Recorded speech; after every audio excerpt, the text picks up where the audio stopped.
नमस्कार, बिहार तक देख रहे हैं आप और आपके साथ मैं हूं हर्षिता सिंह। राजधानी दिल्ली में आयोजित इंडिया गठबंधन की चौथी बैठक के बाद बिहार में अब सियासी उथल पुथल होने की जो अटकलें हैं वो तेज हो गई है। कहा जा रहा है कि राज्य में अगले कुछ दिनों में सियासत उथल पुथल जो है सियासत में शुरू हो सकती है। दरअसल नीतीश कुमार जब दिल्ली से लौटे तो उसके बाद जेडीयू ने 29 दिसंबर को अपनी राष्ट्रीय कार्यकारिणी और राष्ट्रीय परिषद की बैठक एक साथ बुलाने का ऐलान किया, जिसके बाद से कई तरह की बातें सामने आई। कहा जा रहा था कि जेडीयू इस बैठक के बाद कोई बड़ा फैसला ले सकता है, लेकिन इसी बीच ये खबर सामने आ गई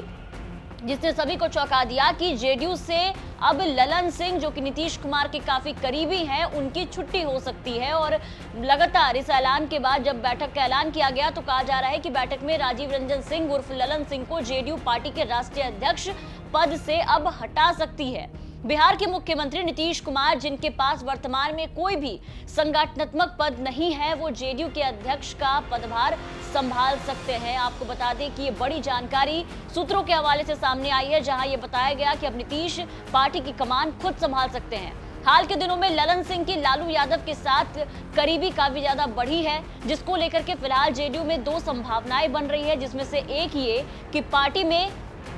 किसी भी तरह की टूट से बचने के लिए या तो नीतीश कुमार खुद पार्टी अध्यक्ष बन सकते हैं, जो कि पार्टी के जो कई नेता हैं वो चाहते भी हैं, और नीतीश के करीबी वरिष्ठ नेता ये खास तौर से चाहते हैं, क्योंकि लगातार पिछले दिनों आपने देखा कि किस तरीके से जेडीयू में जब टूट हो रही थी और लगातार नीतीश कुमार के पुराने करीबी नेता जो हैं वो जेडीयू छोड़ करके जा रहे थे, या फिर जेडीयू से जो लोग जुड़े थे वो पार्टी तोड़ करके जा रहे थे। तो लगातार एक नाम निकल करके सामने आ रहा था और वो नाम था ललन सिंह का, जो बार बार जो भी लोग जा रहे थे वो कहते नजर आ रहे थे कि ललन सिंह की वजह से उन्होंने पार्टी छोड़ने का फैसला लिया है। और अब इसी को लेकर के जो तमाम नेता हैं, अगर ऐसा होता है नीतीश खुद पार्टी की कमान संभालते हैं तो काफी खुशी होगी उन्हें। वहीं दूसरी संभावना ये है कि नीतीश कुमार किसी ऐसे दूसरे नेता को भी पार्टी अध्यक्ष नियुक्त कर सकते हैं जो कि उनकी हाँ में हाँ मिलाने वाला हो, लेकिन इससे पार्टी में असंतोष पैदा हो सकता है। इस फैसले से कई नेता जो हैं वो नाराज हो सकते हैं। अब सवाल यह है कि आखिर नीतीश कुमार ललन सिंह से इतने नाराज क्यों हो गए। तो सूत्रों के मुताबिक जो जानकारी सामने आई, आपको बता दें कि नीतीश कुमार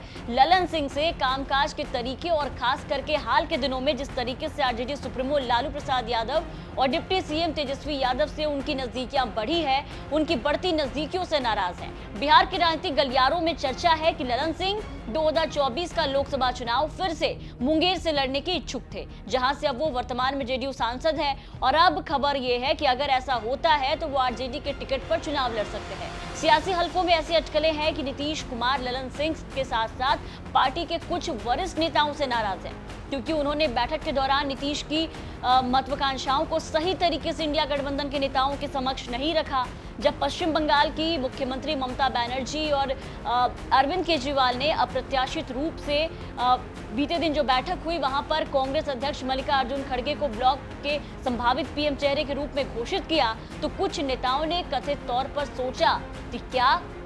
नीतीश की संभावनाओं को खत्म करने की कोशिश की जा रही है। तो इन तमाम बातों के बाद इस बात की प्रबल संभावना है कि 29 दिसंबर वो दिन हो सकता है जब जनता दल यूनाइटेड यानी कि जेडीयू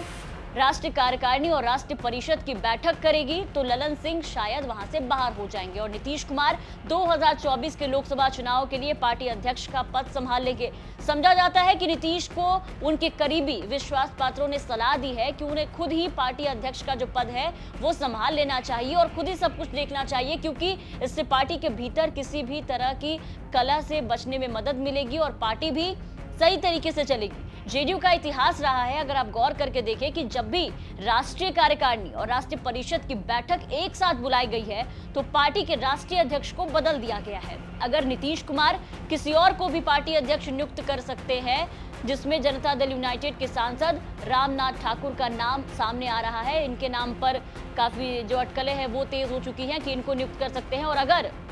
29 दिसंबर को ललन सिंह को पार्टी अध्यक्ष के रूप में हटा दिया जाता है नीतीश कुमार के द्वारा, तो वो जॉर्ज फर्नांडिस, शरद यादव, आरसीपी सिंह, उपेंद्र कुशवाहा या फिर चुनावी रणनीतिकार प्रशांत किशोर जैसे पार्टी के अनिष्ट वरिष्ठ नेताओं की कतार में शामिल हो जाएंगे, जो कि बेहद वरिष्ठ होने के बावजूद नीतीश कुमार से अलग हो गए। हालांकि क्या कुछ होगा 29 दिसंबर को, वो तो देखने वाली बात होगी। 29 दिसंबर को जेडीयू की बैठक पर सबकी नजर है और बिहार तक भी जो भी अपडेट्स होंगे आप तक पहुंचाता रहेगा। फिलहाल आप जो ये रिपोर्ट देख रहे थे, ये रिपोर्ट थी पटना से रोहित कुमार सिंह की। बिहार की तमाम खबरों के लिए आप बने रहे बिहार तक के साथ।